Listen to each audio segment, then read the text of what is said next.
Bonjour et bienvenue à ce nouveau Café Ops, qui va parler un peu des tendances de cet été, aussi un petit bilan du mois de juin très rapide, mais notamment sur les réserves qui attendent, étant donné qu'on a observé quelques disparités au niveau des territoires. Donc j'y arrive. Bon, la méthode, vous la connaissez, je ne reviens pas dessus. Alors, point très rapide sur le mois de juin. Donc, on voit tout de même que le littoral a fait un peu mieux. Donc, le mois de juin 2021 en matière d'occupation. Puis, plus on va vers l'intérieur, plus on est stable, voire on est négatif, mais ça s'explique. Étant donné que ce soit donc sur l'ensemble du Pays Basque, vous avez augmenté seulement de 2 euros vos prix moyens à la location, ce qui sont des niveaux donc, inférieurs à l'inflation qui sont communiqués pardon, ces derniers jours. Par contre, en Béarn, vous avez augmenté de 11 euros le prix sur le mois de juin et je pense que ça s'est un peu répercuté sur le taux d'occupation, étant donné que vous êtes en baisse de 6 points. Et puis, il y a aussi la météo qui n'a pas aidé, mais de toute façon, c'est tout le territoire qui a été impacté sur ce fait-là. Et sur les chiffres d'affaires, donc forcément, ça se répercute. Et grâce, on va dire, à l'augmentation du prix en Béarn, vous avez quand même un chiffre d'affaires assez similaire à 2021. Mais quand même, cette baisse d'occupation, ce n'est pas forcément un bon signe pour les années futures. Maintenant, au niveau de l'été. Alors, tout d'abord, le mois de juillet. Donc, ce qu'on observe, nous, de manière générale, que ce soit sur les campings comme sur les plateformes, c'est que l'année 2022 ressemble beaucoup aux années d'avant Covid. C'est-à-dire que si en 2020 et 2021, l'écart s'est légèrement resserré en fait entre juillet et août, on se souvient que les mois de juillet avaient démarré très tôt, enfin en tout cas la très forte période de fréquentation. Là, on retrouve vraiment ce qu'on observait avant, c'est-à-dire un important écart entre juillet et août, c'est-à-dire que le mois de juillet sert vraiment de période de montée en charge pour le mois d'août, comme ce qu'on observait sur l'avant-Covid. Euh, et donc, on est globalement en baisse, en tout cas pour le moment, en matière d'état de réservation. On est en léger retard. Bidar, ça va. Vous êtes une baisse de 1 point d'occupation, donc vous restez quand même sur vos niveaux de 2021 avec, à noter aussi, un prix moyen qui est en légère hausse, mais une hausse qui est plus mesurée que sur les autres zones aussi, ça peut y jouer. Si on observe sur l'ensemble du littoral, donc avec Bidart dedans, par contre, le retard est un peu plus important, mais il n'est que de 4 points.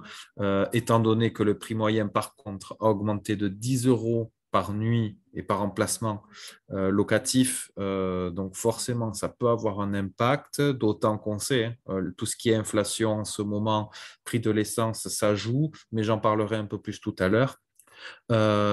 Et donc en chiffre d'affaires, Bidart et le littoral, de toute façon, vous faites mieux aussi grâce à cette assez légère augmentation de prix moyen.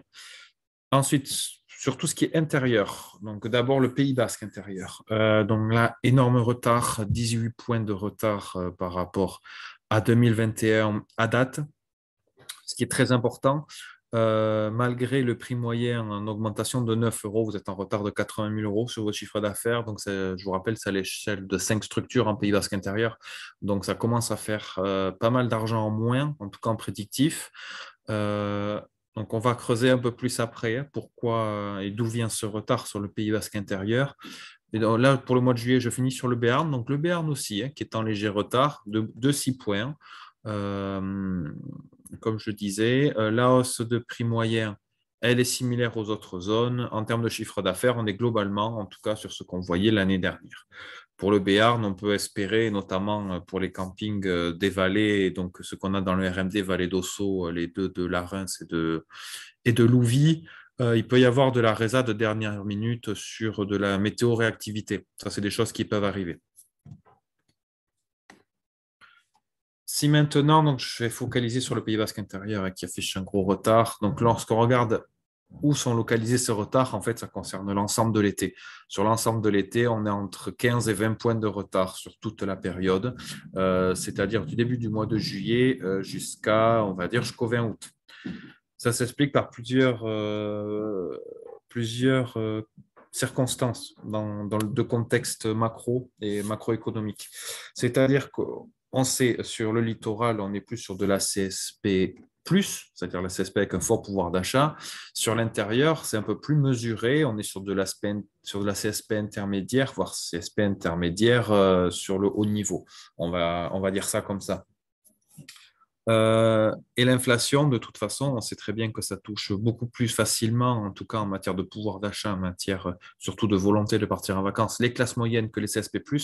Donc, je pense que c'est déjà un indicateur qui explique pourquoi est-ce que le Pays basque intérieur est en retard. C'est-à-dire que ce sont vos classes qui subissent le plus les augmentations, en tout cas, et du coup, un panier. En fait, c'est simple. À l'échelle de la France, le taux de départ est identique. Les Français veulent autant partir en vacances, mais le panier est également identique. Et étant donné qu'il y a des postes de dépenses qui vont être plus élevés que d'habitude, et ça va être notamment au niveau du transport, il y a tout ce qui est restauration qui va être impacté, c'est-à-dire que, étant donné qu'on est sur panier constant, tout ce qui est activité en journée va en pâtir, donc restauration et activité de loisirs, cité musée. Ça, on sait déjà, ce sont les prédictions qui sont annoncées. Mais également, il y en a aussi qui ne partiront pas en vacances ou qui partiront moins loin. Et ça, c'est ce qu'on retrouve en fait quand on regarde au niveau des marchés qui sont en retard sur le Pays basque intérieur. Et ce sont les marchés en fait de la façade nord-ouest et aussi du département du Nord, c'est-à-dire des marchés qui sont lointains. Et c'est-à-dire, étant donné qu'on sait très bien que nos clientèles elles viennent quasiment essentiellement en voiture, ça peut s'expliquer par ça, par ces marchés lointains. Et celui qui fait le plus mal, c'est le principal marché en fait des Pays basques intérieurs, c'est la Loire-Atlantique, qui affiche une baisse de 23% de réservation et qui impacte fortement le taux d'occupation. Et au niveau, je tiens à le signaler quand même, et ça peut aussi expliquer ce que je viens de vous dire en matière de distance, c'est-à-dire que la Gironde, par contre, a 10% de réservations en plus sur le Pays basque intérieur en juillet-août que 2021. Donc ça aussi, ça peut expliquer.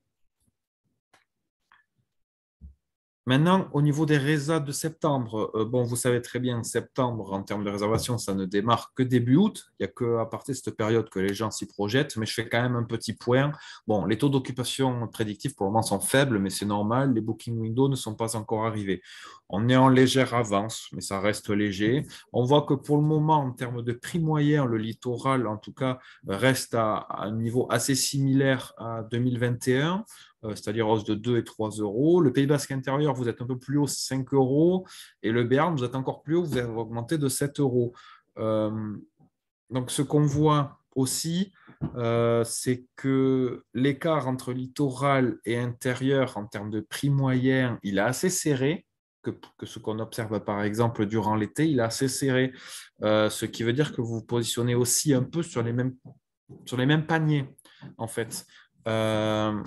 Donc, est-ce que c'est le littoral qui se vend trop bas ou est-ce que c'est l'intérieur qui se vend trop haut? Ça, pour le moment, je n'ai pas la réponse. Mais en tout cas, en matière comment dire, de ciblage clientèle, vous vous ciblez à peu près sur les mêmes clientèles en matière de pouvoir d'achat, en tout cas. Voilà. Donc, ça peut créer de la concurrence. Donc voilà, c'est simplement ce que je voulais vous faire part dans ce Café Ops. Le prochain, ça aura lieu le 21 juillet, donc même format vidéo, comme ça vous pouvez le consulter quand vous voulez pendant cette haute saison. Espérons en tout cas pour l'intérieur, que ce soit pour le Béarn ou le Pays basque intérieur, qu'il y ait de la météo-réactivité, notamment des bassins de proximité que sont la Gironde et la Haute-Garonne, pour venir, même si c'est que sur certains week-ends ou sur des week-ends prolongés. On sait que cette année, on a le 14 juillet qui est un week-end prolongé. Espérer voilà, que le retard en dernière minute puisse en tout cas se combler un peu, notamment sur le Pays basque intérieur. Voilà. Donc, merci beaucoup et on se retrouve le 21 juillet. Au revoir.